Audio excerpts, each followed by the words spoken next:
Salut tout le monde, aujourd'hui on se retrouve pour une nouvelle vidéo qui sera le bilan du mois de juin. Et oui, je suis en retard et j'en suis désolée. Je n'ai rien posté ces 2 dernières semaines simplement parce que d'une, je n'ai pas forcément eu le temps. Deux, j'ai eu beaucoup de choses à faire, notamment j'ai passé du temps avec ma famille et mes amis. Et 3, j'étais fatiguée. Voilà, à un moment, je me suis rendu compte que j'avais pas l'énergie de vous tourner les vidéos ces 2 dernières semaines. J'étais fatiguée, donc j'ai juste posé mon cerveau, qui d'ailleurs s'est fait joyeusement la malle, pour aller au soleil, et j'ai été en off pendant 2 semaines, 2 week-ends, où vraiment j'ai pas pensé aux vidéos, j'ai pas pensé à les tourner, j'ai pas pensé à les monter, et à vous les publier. Mon cerveau, il a complètement occulté le truc, ce qui fait qu'évidemment les vidéos sont passées un petit peu en arrière-plan, et faut bien l'avouer, ça m'a fait du bien de poser mon cerveau et de ne pas m'occuper de la chaîne pendant 2 semaines. Ça m'a fait un bien vraiment fou. Mais ça y est, mon cerveau est revenu de vacances, il est revenu avec moi, je suis de nouveau au taquet pour vous tourner les vidéos, dont le bilan du mois de juin de fait en retard. Et vous le constatez, je suis enfin de retour devant ma bibliothèque. Il était plus que temps parce que moi ça m'agaçait, et je suppose que vous, pour vous, c'était pas très agréable d'avoir le fond noir et gris de mon canapé et de mon plafond. Hein, voilà, pour moi c'était très agaçant, je n'aimais pas du tout le fond, et je pense que pour vous non plus c'est pas très agréable. Donc ça y est, enfin, je suis de retour devant ma bibliothèque. Je n'ai plus besoin de jouer à Tetris pour m'installer devant ma bibliothèque ou installer mon trépied. Je n'ai plus besoin d'enjamber les livres par-ci, par-là pour pouvoir m'installer devant. Ça y est, c'est rangé, en tout cas le plus gros. Il y en a encore ici, mais c'est parce que j'ai pas assez de place pour mettre tous les livres dans les bibliothèques. Il y a encore un tri à faire parce que je n'ai pas terminé mon tri, je n'ai pas terminé de ranger toutes les bibliothèques, mais celle-ci, en tout cas, est rangée déjà. Je peux m'asseoir devant sans problème, ce qui est un très bon point, et je peux enfin me remettre devant la bibliothèque tranquillement et me relancer dans les vidéos. Du coup j'avais prévu d'autres vidéos, hein, mais comme je suis en retard, je préfère vous tourner le bilan du mois de juin maintenant, et je tournerai les 2 autres que j'avais envie de vous tourner, qui est donc mon rapport à ma consommation de livres et à ma consommation de lecture, et ce que j'ai prévu pour la chaîne, un petit peu une évolution de la chaîne et des réseaux sociaux sur toute ma période en fait sur Booktube, donc depuis que je suis arrivée sur Booktube. Bref, on n'est pas là pour ça, on est là pour le bilan du mois de juin, donc c'est parti pour un bilan qui fut plutôt bon, mais pas que. Voilà, j'ai au niveau quantitatif beaucoup moins lu qu'au mois de mai, hein, on est d'accord. Au mois de mai c'était un petit peu exceptionnel. Là en tout et pour tout j'ai lu 5 romans, le 6e a été abandonné. J'ai lu 3 graphiques, sur les 3 graphiques l'un est une fin de saga, donc j'en suis plutôt contente. J'ai eu de bonnes lectures, j'ai eu de moins bonnes lectures, j'ai eu des lectures qui ont été sympathiques mais qui ne m'ont pas forcément marquée.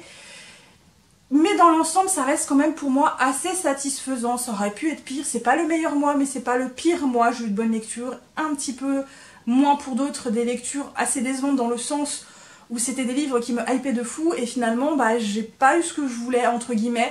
Ça reste de bonnes lectures mais je m'attendais à autre chose. Bref, du coup on est parti pour ce fameux bilan, et comme toujours bah, je vais commencer par les graphiques. Je commence du coup par ce manga, et il s'agit de 10 ans de nos vies d'Hitomi aux éditions Hanabook. C'est un one shot et c'est un boys love.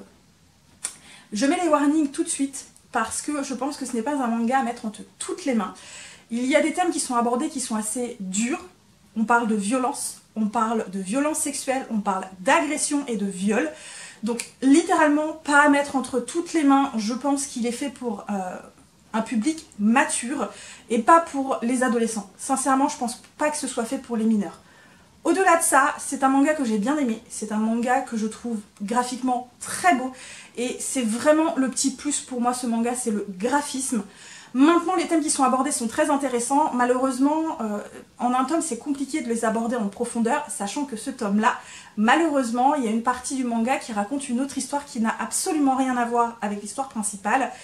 Et j'aurais aimé qu'il y ait un second tome, voire pourquoi pas un 3e, pour vraiment approfondir les thèmes abordés, parce que je pense que ça aurait mérité plus. Mais dans l'ensemble, j'ai beaucoup aimé ce manga. Du coup, Pour le résumer, ici on suit Katsumi et Maki qui ont été meilleurs amis du monde au lycée. Sauf qu'arrivé à la fin du lycée, quand ils ont passé les diplômes, quand arrive la cérémonie de fin d'année, Maki va avouer ses sentiments amoureux à Katsumi, qui va rien trouver de mieux que de le rembarrer de façon assez méchante, puisqu'il va lui dire que non, lui il ressent rien et qu'en plus ça le dégoûte. Et pendant 10 ans du coup, ils vont être complètement séparés, ils vont chacun prendre un chemin différent et ne vont plus avoir contact jusqu'au jour où Maki et Katsumi, par un concours de circonstances, vont se retrouver et vont essayer de renouer ne serait-ce qu'une amitié ou voire passer de bons moments ensemble. Et Maki va très rapidement se rendre compte que Katsumi a des relations avec des hommes très malsains, voire très violents envers lui. À partir de là, Maki va essayer littéralement de comprendre pourquoi et de sauver littéralement Katsumi qui est en train de s'enfoncer, mais très profond dans la violence et la souffrance. J'ai beaucoup aimé. J'ai beaucoup aimé, notamment grâce au graphisme qui vraiment rajoute de la profondeur à ce manga. Le traitement du sujet est plutôt bien fait, c'est plutôt bien abordé, je trouve que là, vraiment on a un thème qui est... Ouais, vraiment, je trouve ça dommage parce que je trouve que le thème est très bien abordé, mais on n'en a pas assez, j'aurais aimé tellement que ce soit plus approfondi, parce qu'ici on parle quand même d'une grosse culpabilité. Katsumi souffre de ses paroles de 10 ans plus tôt, depuis des années il ne s'est jamais pardonné en fait ses paroles, tant et si bien qu'il se punit vraiment pour ce qu'il a dit, il ne se pardonne pas, il n'arrive pas à passer outre, et il continue de se punir avec une violence absolument inouïe, tellement il culpabilise. Et Maki à côté, lui, il essaie désespérément de lui faire comprendre que non, enfin, arrête de te punir, ça sert à rien, c'était il y a 10 ans, on était des gamins, on passe à autre chose, c'est pas grave, c'est pas grave. Et je trouvais ça tellement bien abordé, mais je trouvais ça tellement dommage que ce soit si peu développé. Et je vous dis, graphiquement, je trouve que l'autrice, en tout cas la mangaka, arrive à rendre le manga tellement plus émotionnel. Enfin, c'est tellement bien fait graphiquement, je trouve que ça rajoute vraiment un plus. Pardon, j'ai essayé de me retenir de tousser depuis tout à l'heure, mais je pouvais plus. Le second point négatif pour moi, c'est l'extrémité en fait de la situation. Certes, Katsumi s'est comporté comme un enfoiré quand il avait 17 ans, il le regrette, il culpabilise pour ça, mais de là à s'infliger de telles blessures, de telles souffrances, à accepter de subir des violences mais inouïes de la part d'autres hommes, je trouve que c'est quand même vachement extrême. Je pense pas que la plupart des gens qui disent ce genre de choses et qui peuvent le regretter par la suite vont jusque là. Je trouve que c'est un petit peu excessif peut-être. Peut-être que c'est voulu par la mangaka. Mais malgré tout, dans l'ensemble, moi j'ai trouvé que c'était très sympa. Et franchement, j'adorerais avoir une suite pour vraiment approfondir le sujet parce que je pense que ça mérite. Sincèrement, je pense que ça mérite. J'ai également lu et enfin terminé l'une de mes sagas graphiques qui était prioritaire pour l'année 2023. Il était temps. J'ai terminé la saga de Aria The Masterpiece avec le tome 6 et le tome 7 de donc Kozue Amano aux éditions Kiyun dans ces deux éditions, dans cette édition pardon, absolument magnifique. Pour rappel, ici on suit une jeune femme qui quitte la Terre pour aller sur la nouvelle Venise, donc je crois que c'est sur Mars il me semble, pour devenir apprentie gondolienne, et on va donc suivre tout le long des tomes ses aventures, ses rencontres, ses amis, son apprentissage, son évolution, et je trouve ce manga mais tellement doudou, voilà, c'est du feel good, ça fait du bien au moral, c'est doudou, vous vous mettez sous un plaid en hiver, vous lisez ça, vous prenez ça l'été parce que, voilà, ça fait du bien au moral, vous êtes déprimé, lisez ça, ça vous fait du bien, vous avez la joie, lisez ça, ça vous fait encore plus de bien, c'était trop bien, franchement c'était trop bien. Le dernier tome, je trouve qu'il se termine parfaitement, je trouve que ça colle parfaitement à toute la saga, littéralement. Je trouve que l'évolution des personnages est très bien foutue, c'est les jeunes adolescentes qui peu à peu mûrissent, deviennent amies, apprennent à grandir, apprennent à devenir adultes. J'ai trouvé que c'était tellement bien fait, j'ai trouvé que c'était tellement beau, c'est très contemplatif. Les personnages ont de très belles évolutions, c'est une très belle amitié, il se passe des petites choses toujours intéressantes, malgré les saisons qui viennent, qui se ressemblent, mais pourtant il y a tellement de choses différentes qui leur arrivent. Bref, j'ai adoré ce manga, j'ai lu les 2 derniers tomes d'un coup, j'ai kiffé, je suis allée jusqu'au bout, c'était trop bien. Je continue du coup avec les romans et on va commencer avec une relecture, donc je vais essayer d'aller très vite dessus puisque déjà lu, déjà chroniqué, si je retrouve la vidéo, je vous la mettrai dans le i au-dessus ou en barre d'infos, mais attention, hein, je vous garantis pas de retrouver la vidéo parce que ça fait un moment que je l'ai chroniqué, mais si je la retrouve, je vous la remettrai. Bref, j'ai relu le premier tome de la trilogie de Gods of Men de Barbara Kloss aux éditions Rivka, et ça a été une très bonne chose que je relise le tome 1, puisque j'avais essayé de lire le tome 2 il n'y a pas très longtemps, et je me suis rendu compte que j'étais complètement paumée. J'avais perdu la mémoire de pas mal de choses, il y a pas mal de choses qui m'étaient sorties de l'esprit, et je me suis dit que il était préférable que je mette en pause le tome 2 et que je reprenne la lecture du tome 1 pour vraiment me remettre en mémoire le tome 1, quitte à ce que je feuillete certains passages qui ne m'intéressent pas ou que je me souvenais bien, voilà, comme ça au moins je me remettais bien en mémoire les personnages, l'univers, l'intrigue, tout ça. J'ai encore une fois eu un petit coup de cœur pour cette relecture. Et c'était trop bien encore une fois. Donc pour rappel, ici on est dans un univers où dans les royaumes la magie est très mal vue. D'ailleurs les magiciens, en tout cas ceux qui sont capables de magie, sont traités comme des criminels. Dans l'un des royaumes on suit Sable qui au début de l'intrigue a 9 ans. Elle est fille, princesse, en tout cas de nobles très haut placés. Je crois qu'elle est princesse. Oui c'est ça, elle est princesse. Et on va lui demander de jouer de la flûte. Sauf que Sable, elle ne sait pas qu'elle est capable de magie. Et au moment où elle va jouer de la flûte en public parmi tous les invités, la magie va se déclarer et par accident, elle va tuer sa petite sœur d'un arrêt cardiaque. De là, elle va fuir pendant une dizaine d'années jusqu'au jour où elle va être retrouvée, repérée et tout le monde la cherche pour diverses raisons dont vous n'avez pas besoin de savoir les réponses ici. Lisez le roman. Bref, j'ai adoré l'univers, encore une fois. J'aime beaucoup les personnages, j'ai adoré les retrouver dans cette relecture, j'ai adoré encore une fois l'évolution des personnages, j'ai adoré l'intrigue parce que je les trouvais plutôt bien foutus. Certaines choses, on les voyait venir de loin, mais je me rappelle que dans la première lecture, il y avait des choses que j'avais pas vu venir. Il y avait des choses où je me disais, mais voilà, il y avait vraiment des choses que j'avais pas vu venir. Bref, ça a été une très bonne relecture, j'ai énormément apprécié cette lecture. Petit coup de cœur encore une fois pour cette deuxième lecture, ce qui n'arrive pas très régulièrement. Bref, maintenant il va falloir que je lise ce tome 2. On va parler également très rapidement d'un abandon, puisque j'ai lu une centaine de pages avant de lâcher l'affaire parce que je n'y arrivais pas. C'est Nihil, donc le tourbillon du temps de Alex Cousteau aux éditions Rouher dans leur collection épique. Alors ici, le résumé est un peu alambiqué, donc je vais pas vous le dire, mais on suit en gros plusieurs personnages, c'est un peu un roman choral dans leur quotidien. Donc on suit une jeune fille qui est en apprentissage avec un maître père qui joue plusieurs rôles, un détenu qui est accusé de meurtre et qui va parler à son codétenu et qu'il va un peu raconter son enfance. Et pour l'instant j'en suis là en fait puisque j'ai arrêté à une centaine de pages, puisque je me suis dit si au bout de 100 pages je n'y arrive pas, j'abandonne. Et au bout de 100 pages, j'arrivais toujours pas à apprécier les personnages, je n'arrivais toujours pas à vraiment intégrer l'univers.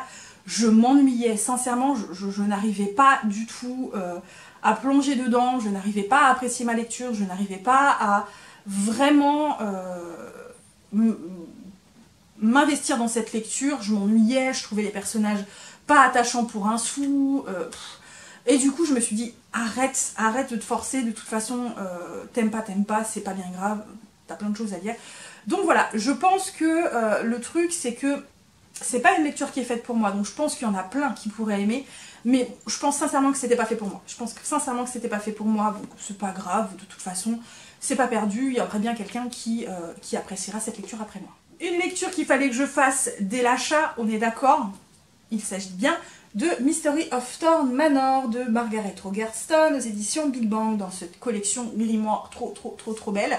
Et j'ai adoré retrouver les personnages. J'ai adoré retrouver Silas, j'ai adoré retrouver Nathanaël et Elisabeth qui se retrouvent en hiver donc dans le manoir de Nathanaël puisqu'ils vivent désormais ensemble et le manoir a décidé de faire chier son monde et d'interdire nos protagonistes de sortir du manoir. Voilà. Et donc nos protagonistes vont chercher une solution pour qu'ils les laissent sortir et reprendre leur vie, parce que bon, bah à un moment, la nourriture, elle va plus être là, hein, il va falloir qu'ils trouvent un moyen pour sortir.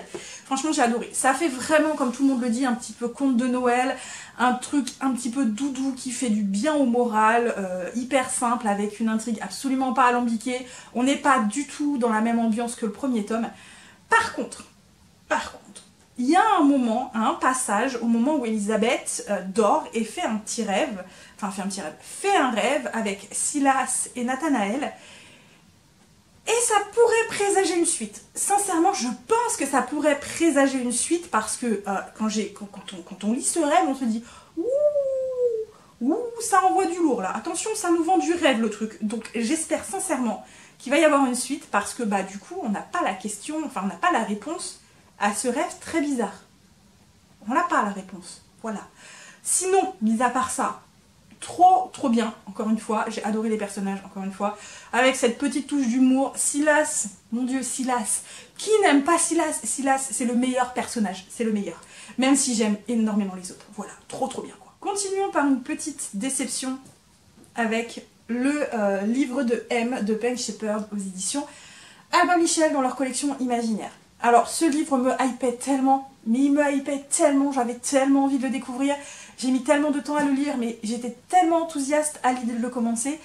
Et même si dans l'ensemble j'ai bien aimé ma lecture, je reste un petit peu déçue et je reste un petit peu sur ma faim, et c'est bien dommage, parce que franchement c'est bien écrit, il y a des choses qui sont très bien, et bah, le reste ça n'a pas forcément bien compensé. Voilà, bref, du coup ici on est dans un monde post-apocalyptique, puisque quelques années plus tôt, les gens ont commencé à perdre leurs ombres. Ils ont commencé à perdre leurs ombres les uns après les autres, et puis ça s'est accéléré, ça perdait les ombres par centaines, par milliers. Malheureusement, si ce n'était que ça, non, parce que quand vous perdez votre ombre, au bout d'un moment, vous perdez la mémoire. Voilà. Mais pire encore, quand vous perdez la mémoire, il y a des choses bien bizarres qui se passent autour de vous. Hein, vous ne perdez pas juste la mémoire. Du coup, on suit au début du roman Max et Ori qui vivent dans un hôtel assez isolé du monde depuis 2 ans, et ils survivent tant bien que mal dans cet nouvel univers complètement chamboulé, complètement changé et dangereux, sauf que malheureusement un jour, à son tour, Max va perdre son ombre et va décider, avant de perdre la mémoire, de fuir pour éviter que son mari ne subisse sa déchéance. Sauf que son mari, Orlando, donc Ori, va refuser de la perdre et va partir à sa recherche, et l'histoire démarre de là. Je m'arrête là pour le résumé, vous n'avez pas besoin d'en savoir plus. Sachez quand même qu'on suit plusieurs personnages, on ne suit pas que Ori et Max. Et comment vous dire que autant j'ai trouvé l'univers plutôt sympa, j'ai trouvé le contexte vraiment bien foutu, j'ai trouvé les passages de Max extrêmement intéressants, extrêmement bien faits, extrêmement touchants de la suivre, elle et ses compagnons d'infortune. C'est des personnages qui m'ont vraiment touchée. Sincèrement, c'est vraiment les personnages qui m'ont le plus touchée, Max et ses compagnons. J'ai eu beaucoup plus de mal avec Ori. Ori m'a donné un mal de fou, je l'ai trouvé d'un égoïsme absolu, je l'ai trouvé cruel par certains côtés, et je trouve qu'il prend des décisions à la place de sa femme, il décide pour sa femme sans la concerter, il ne lui laisse pas le choix, et j'ai trouvé ça, mais ça se fait pas en fait, ils sont mariés, il peut pas prendre les décisions pour elle, il n'a pas le droit de faire ça, et pourtant il prend les décisions pour elle, il ne lui laisse aucunement le choix, et ça j'ai trouvé ça ignoble. Sincèrement j'ai trouvé ça, mais ça m'a... Je me suis dit, mais comment elle fait pour être mariée à lui quoi. Je comprenais pas en fait le fait que Max puisse être marié à ce personnage qui finalement ne lui laisse aucun choix, aucune voix au chapitre. Et dans un couple, on est 2, donc les décisions sont à prendre à 2. Voilà, déjà Ori m'a donné du mal. Ensuite, j'ai trouvé que c'était long, mais c'était long. Non seulement c'était long, mais en plus il se passait plein de choses, donc c'était très bizarre en fait, parce que je m'ennuyais et en même temps il se passait tellement de choses et j'étais là, mais je fais... Et je vous avoue qu'en plus la fin traînait en longueur. La fin, c'est une fin, mais elle est longue. La fin est très longue, elle est vraiment trop longue. Sincèrement, elle est beaucoup trop longue. Et ensuite, il y a un personnage que j'ai pas trop compris qui s'appelle celui qui rassemble, enfin, qu'on va surnommer celui qui rassemble. Bref, malgré tout, la plume est très belle. Malgré tout, l'univers, je l'ai trouvé très bien foutu. J'ai trouvé que ce texte était très original. Les passages avec Max sont absolument magnifiques, géniales, hyper touchantes, hyper intéressantes, hyper bien faites. J'ai eu plus de mal avec Ori. Les autres personnages qu'on voit, certains m'ont donné plus de mal. J'ai trouvé que c'était dommage qu'on les développe pas plus. J'aurais aimé qu'on les développe un petit peu plus quand même. Donc voilà, j'ai bien aimé, mais j'en ressors un petit peu déçue parce que il y a des choses auxquelles j'ai pas adhéré. Autre lecture que j'ai bien aimée, mais qui restera pas non plus très longtemps dans ma mémoire, il s'agit de Quand tout le monde dort de Lisa Henry et J.A. Rock aux éditions Bookmark dans leur collection MM, donc Boys Love. Ici, ce qui m'intéressait beaucoup, c'est qu'on va parler de meurtre et de somnambulisme. Et j'ai trouvé que les deux thèmes avaient l'air géniaux et je me suis dit, il faut que je le lise. Et j'ai pas attendu très longtemps avant de me lancer dans cette lecture. Donc ici, pour rappel, on suit donc Daniel Whitlock, qui a été condamné pour meurtre, puisqu'il a tué un de ses compagnons de classe, ancien compagnon de classe, sauf que malheureusement, Daniel ne se souvient pas du tout de l'avoir tué. Voilà, il se souvient de rien, puisque malheureusement, il l'a tué pendant une crise de somnambulisme. Voilà. Sauf que, l'ayant tué pour crise de somnambulisme, il n'a pas fait très longtemps de la prison, il est sorti au bout de 8 mois, et il décide de rentrer chez lui, donc là où il a grandi, et là où il a tué, en fait, ce jeune homme. Donc évidemment, autant vous dire qu'il n'est pas très bien accueilli, ce jeune homme. À côté, on suit donc, comment il s'appelle, Belle, qui est flic, et qui un jour va tomber sur donc Daniel Whitlock, et qui, à contre-cœur, décide de le raccompagner chez lui parce qu'il a l'air complètement bourré et plein comme une barrique. Et à partir de là, tous les deux vont nouer petit à petit une relation, et petit à petit vont apprendre à connaître l'autre, notamment Belle va apprendre littéralement à connaître Daniel et se rendre compte que Daniel n'est peut-être pas juste un meurtrier et qu'il n'est pas juste un menteur et que oui, il souffre bien de somnambulisme, mais puissance 1000, hein les gars, somnambulisme, puissance 1000. Bref, je m'arrête là pour le résumer, vous n'avez pas besoin d'en savoir plus. J'ai bien aimé le personnage de Daniel dans le sens où je trouve qu'il est très bien traité, je trouve que son somnambulisme est bien géré, bien amené, bien traité. C'est un jeune homme qui n'a pas d'aide dans cette histoire. Personne ne l'aide, il n'a pas d'aide d'amis, il n'a pas d'aide de famille, il a une aide d'une ou deux personnes qui croient en lui et qui savent qu'il souffre réellement de somnambulisme, mais dans toute une petite ville américaine où tout le monde le traite très mal parce que non seulement il est un meurtrier, mais il est gay, et les gays ne sont pas très appréciés dans sa petite ville, hein, voilà. Et j'ai trouvé que c'était très bien fait, parce que Daniel, il n'a tellement pas d'aide qu'il essaie de se débrouiller tout seul pour éviter de faire des crises de somnambulisme et de partir à volo et de faire n'importe quoi. Il sait qu'il a tué un homme dont il ne se souvient de rien, littéralement, et il essaie d'éviter de reproduire ces conneries-là, donc il est prêt à n'importe quoi pour ne pas dormir ou pour être tellement épuisé au-delà de tout que, en gros, il n'aura pas de crise de somnambulisme. Et j'ai trouvé que c'était très bien fait parce que quand on n'a pas d'aide, on essaie de trouver des solutions soi-même. Et c'est ce que Daniel fait, jusqu'au jour où Belle va décider de l'aider. Sauf que Belle, il est flic, il n'est pas médecin. Et il va essayer de l'aider, de trouver des solutions, tout en mettant une barrière à un moment à dire à Daniel, stop, là on ne peut pas monter plus loin parce que tu risques de te faire mal et c'est trop dangereux. Belle va être un petit peu le canaliseur en fait de Daniel et j'ai trouvé que la relation marchait plutôt bien. J'ai trouvé l'évolution des deux personnages plutôt bien foutue. J'ai trouvé la relation assez jolie, assez mignonne. Malheureusement, les personnages m'ont laissé un petit peu froide. Voire assez indifférente. C'est dommage parce que si j'avais aimé les personnages, je pense que j'aurais beaucoup aimé cette lecture. Et là, c'était sympa du coup, c'était plutôt bien écrit, c'était bien amené, c'était bien fait, même si j'y ai trouvé également des longueurs. Mais vu que j'ai pas adhéré aux personnages, vu que je ne sais même pas pour quelle raison ils m'ont laissé froide, voilà, ils m'ont laissé froide, indifférente, je les ai pas appréciés plus que ça, donc j'ai pas finalement complètement aimé cette lecture. Et du coup, je termine par une très bonne lecture avec ce roman. Il s'agit de La Société protectrice des kaiju de John Sackley aux éditions de La Talente. Déjà, rien que la couverture les gars, rien que la couverture, moi, je surkiffe. Les libraires, ils ont adoré cette lecture. D'ailleurs, quand ils m'ont vu l'acheter, ils ont dit ouais, vous allez adorer, c'est trop bien. Voilà. Et franchement, j'ai adoré. Alors ici, on suit un jeune homme qui s'appelle Jamie, qui va être viré juste au début du confinement quand il y a eu le Covid.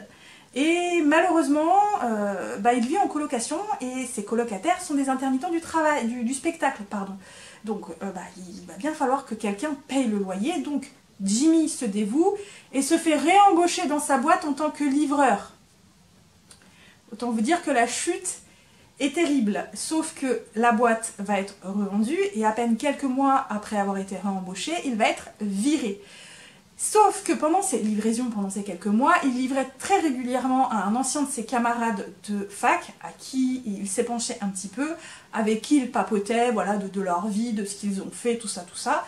Et cet ancien compagnon de fac va lui proposer un travail au final en lui disant « Écoute, viens dans ma boîte, tu seras très très bien payé, tu verras, il y a un salaire de fou, c'est mirobolant, mais je peux pas te dire plus au niveau de ce travail. » Jimmy accepte parce qu'il n'a pas spécifiquement le choix, et à partir de là, va-t-il vivre une aventure absolument phénoménale puisqu'il va travailler pour la société protectrice des kaiju.